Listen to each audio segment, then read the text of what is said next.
Before swords ruled kingdoms, words ruled minds. In the beginning, power was not a weapon.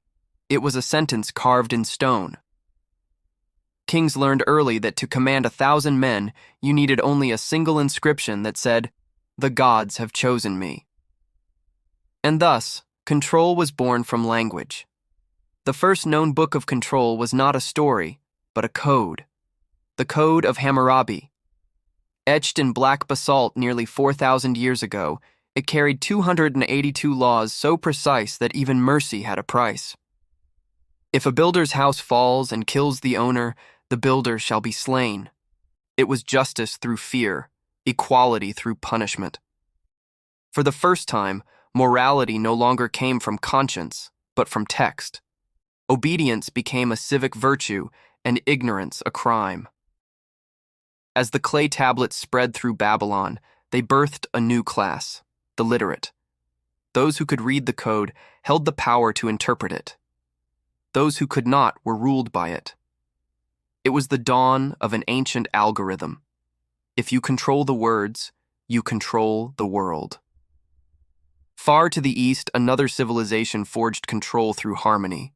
The verses of the Vedas and the sutras of early India were sung, not written, yet they carried invisible hierarchies. Knowledge became sacred property, recitation became lineage. The caste system, once spiritual, became scriptural, a hierarchy written into sound. The power of control here was not punishment, but purity. Only certain tongues could speak the divine syllables, and silence became submission. Meanwhile, in China, words became law and balance at once.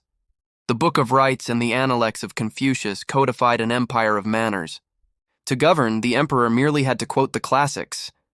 To rebel, a scholar only had to misquote them.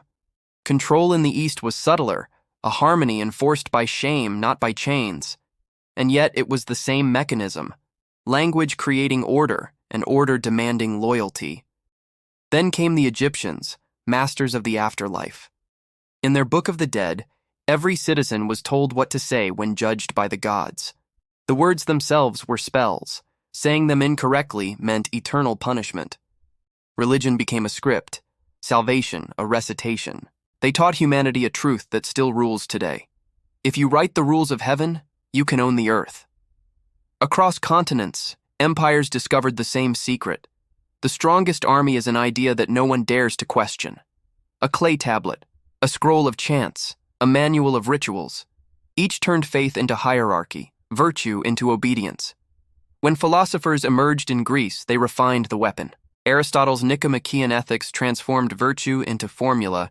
He defined moderation, order, logic, a system that crowned the rational man king over the passionate masses. His words built schools, but they also built social ladders. What he called reason, others called authority. Through language, thought itself was domesticated. From Babylon to Athens, power evolved. From clubs to commandments, from force to philosophy. Each civilization discovered that to last, it must engrave its will into text. Stone can crumble, soldiers can die, but words, they can be copied. As time moved forward, control learned to travel. Caravans carried scriptures across deserts, merchants carried decrees sealed with royal ink, and soon words conquered faster than swords. In the ancient world, literacy was divinity. To write was to create reality. To read was to obey it. Every generation that mastered language rewrote destiny. And every generation that forgot it was ruled by those who remembered. By the first millennium BCE, humanity had already built its invisible empire, one made not of cities but of sentences. It stretched from the Tigris to the Yellow River, from hieroglyph to alphabet. And every law, every chant, every line of verse whispered the same promise. Submit to the text, and you will be safe. Doubt it, and you will be erased. That was the first illusion of civilization, that peace could be printed. But peace, as history would learn, is just control with better grammar. When the ancient stones faded, parchment rose, and with it, the kingdoms of belief. Empires no longer needed swords to expand, they needed scriptures. and every throne learned to crown itself with a book. It began in Rome, where decrees were no longer shouted in marketplaces but copied by monks. Law turned sacred, religion turned political, and the word authority became indistinguishable from God. In 1493, the Papal Bull Inter Caetera was issued. One letter, one seal, and the planet was divided. Pope Alexander VI drew an invisible line through the oceans and declared, "Spain on this side, Portugal on that."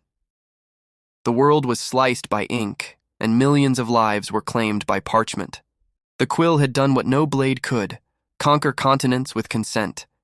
Centuries later came the King James Bible. Its translators were not prophets, they were linguists working for a crown. Every verse was polished, every tone adjusted, not to enlighten, but to unify. The message was loyalty wrapped in divinity. A single book forged a single language, a single church, a single empire. The pulpit became parliament in disguise. Across Asia, a different machinery of control hummed quietly. The Manusmriti in India and the dynastic histories of China both served the same master: order. They bound generations to invisible roles, scholar, soldier, servant, under the illusion of cosmic design. To question the hierarchy was to question the universe. So obedience became philosophy, and justice became tradition. In the 17th century, a philosopher in England wrote a new scripture for kings. Thomas Hobbes's Leviathan argued that people must surrender freedom for protection. Fear was organized, authority was legalized, and tyranny found its rational mask. Hobbes taught rulers the most useful lesson in history. If you convince the masses that chaos is worse than chains, they will beg for their cage. While Europe crowned its monarchs with philosophy, merchants built their own throne. In 1600, the East India Company Charter turned a corporation into a country. A few signatures transformed profit into sovereignty. Ships sailed under a flag not of faith, but of finance. The new gospel was trade, and the new missionaries were accountants. For the first time, a balance sheet could declare war. And as ships docked in Asia and Africa, libraries burned. The empire of commerce rewrote the atlas of the world. Ink became the blood of the global economy, and every contract a chain disguised as opportunity. The colonial age was not powered by gunpowder, it was powered by paperwork. Then came the philosophers who thought they were freeing humanity, but merely changed its cage. Adam Smith's Wealth of Nations preached the invisible hand of the market. He believed it guided prosperity. Rulers learned it guided obedience. By teaching that greed could serve the common good, Smith baptized consumption as morality. People no longer worshipped gods, they worshipped growth. Later, Karl Marx answered with a new scripture, the Communist Manifesto. He promised liberation through revolution, but his readers built new prisons in the name of equality. Each ideology claimed to rescue humanity. Each demanded total faith. The pendulum of control swung endlessly, from crown to collective, from church to committee. The names changed, the obedience remained. Then came the report from Iron Mountain in the 1960s, an alleged government study claiming that war was necessary for peace because fear kept citizens united. Whether hoax or truth, its impact was real. It revealed the cold logic of governance. Stability needs enemies. And so, enemies were invented whenever unity was required. The quill still ruled, only now it typed. Control evolved again through secrecy. The Pentagon Papers showed how truth itself could be classified, how governments could manage belief by rationing information. When the document leaked, the world saw that the war of words was no metaphor, it was policy. Soon after, linguist Noam Chomsky dismantled the illusion of free speech with manufacturing consent. He proved that democracy could be engineered through headlines and repetition. If you control the narrative, you do not need to silence anyone, you simply decide what they hear. Propaganda had become invisible, packaged as news, distributed as normal. Every era thought it had achieved enlightenment. Every era was just refining control. From temple to throne, from factory to newsroom, humanity kept trading one master for another. The ink that once sanctified kings now sanctified markets. And the readers, generation after generation, called it progress. By the dawn of the digital age, books no longer burned, they multiplied. But the more they multiplied, the fewer were read. And those unread pages became the silent walls of a new kind of prison: distraction. When the 20th century ended, the presses never stopped. They simply vanished. Words no longer needed paper, they needed data. The book became a feed, the scroll became infinite. And for the first time in history, control no longer required kings, priests, or parliaments. It required you.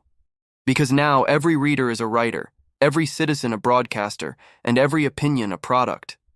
The old empires ruled through scripture, the new one rules through terms of service. The greatest book of modern power has no cover. It is the algorithmic Bible, the unwritten text that decides what you see, what you love, what you hate. It reads you while you read it. It learns what you fear, what you desire, and feeds you your reflection until you mistake it for truth. You scroll, it studies. You click, it records. You react, it rewrites. In the age of attention, the reader is the resource. Centuries ago, the Papal Bulls divided continents. Today, data divides reality itself. Two people standing side by side no longer live in the same world. Their screens whisper different scriptures. One believes the world is ending, the other believes it's fine. Both are faithful to algorithms they will never meet. Behind every viral quote hides an invisible editor, a machine deciding which emotion profits most. Outrage sells, peace does not. And so, outrage became the new religion. We stopped burning books because we found something faster. We drowned them. Truth doesn't vanish now, it just loses the algorithmic race. In this new empire, propaganda has rebranded itself as content. Censorship calls itself community guidelines. And the oldest sentence of all, "For your safety," still works perfectly. The philosophers warned us. Foucault said surveillance would become internal. Now it lives in your pocket. Hobbes said we'd trade freedom for protection. Now we click, accept all cookies. Adam Smith dreamed of an invisible hand guiding markets. He never imagined it guiding minds. Yet not all is lost. Even inside this empire of noise, the oldest power still waits: awareness. The same gift that freed scribes from kings and scientists from superstition. The ability to stop, read slowly, and think for yourself. Because the algorithm cannot conquer silence. It needs movement, clicks, swipes, sparks, but in stillness, in reflection, you become unreadable. You return to authorship. When you pick up a real book, a printed one, you momentarily step outside the network. You meet an idea on equal ground without metrics. It cannot track you. It can only change you. That is why genuine reading is rebellion, not against technology, but against manipulation. Every page turned intentionally is an act of freedom in a world addicted to scrolling. We used to fear governments controlling libraries. Now libraries fear losing readers. The control has inverted, not by force, but by fatigue. The empire of words doesn't silence you.